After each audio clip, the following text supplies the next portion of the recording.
So you want to make cool videos.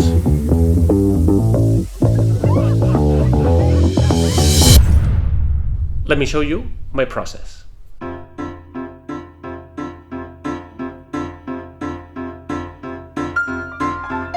Hey, I'm Andres, and on this channel I share with you my entire journey as an entrepreneur.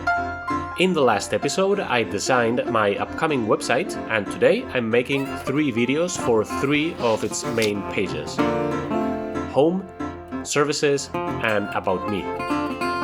If you want to start your own video, I would suggest you start by knowing what type of video you need. As an example, in my case, the video that I will need for my homepage is a teaser video that is short, engaging, and visually appealing.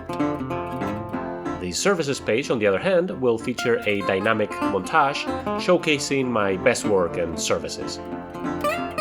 And the About Me page will be a more face-to-face introduction of myself kind of video to try to connect with my audience.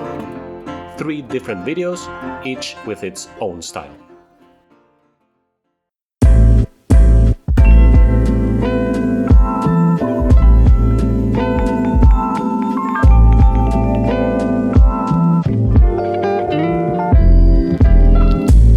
Once I know what I need, I always start by writing a script. Here I define the objectives of the video.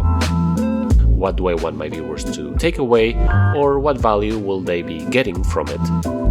Then identify the main points I want to communicate. In my case, since these videos are meant to be hosted in my business website, I will need them to be informative and engaging while conveying the key benefits of my business, and also include a strong call to action.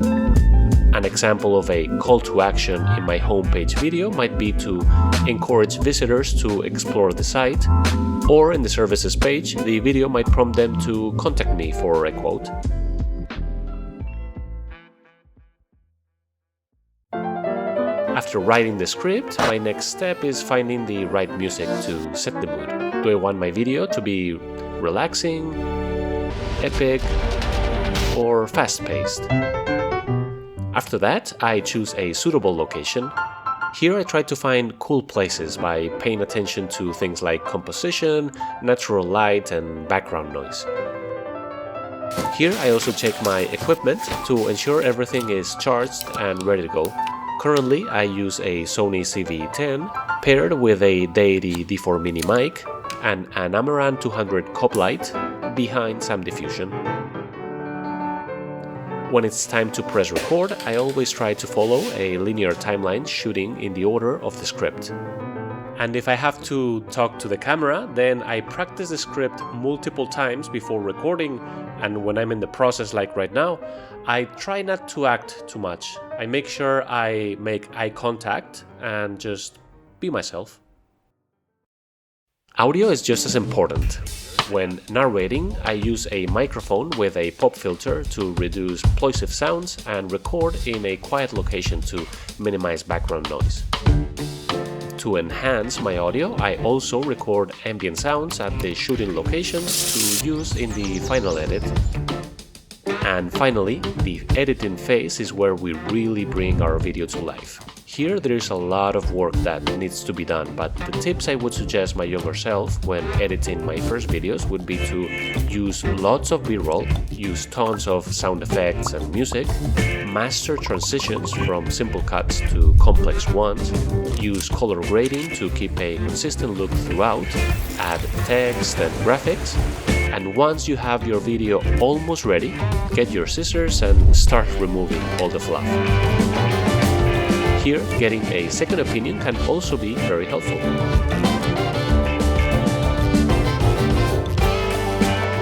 And there you have it. This has been, in a nutshell, the process I take when creating videos. We've covered scripting, pre-production, recording, and editing. All that we have left to do is look at the final result.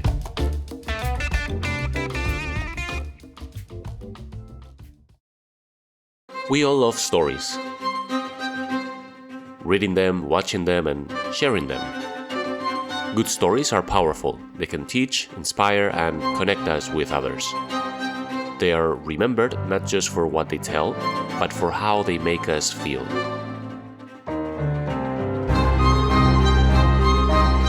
imagine people learning about your journey, listening and connecting with your message. Picture your story narrated through powerful visuals, dynamic designs, and a cohesive identity that resonates with your audience. I'm Andres, and I'm dedicated to helping you tell your unique story. Let's bring your journey to life.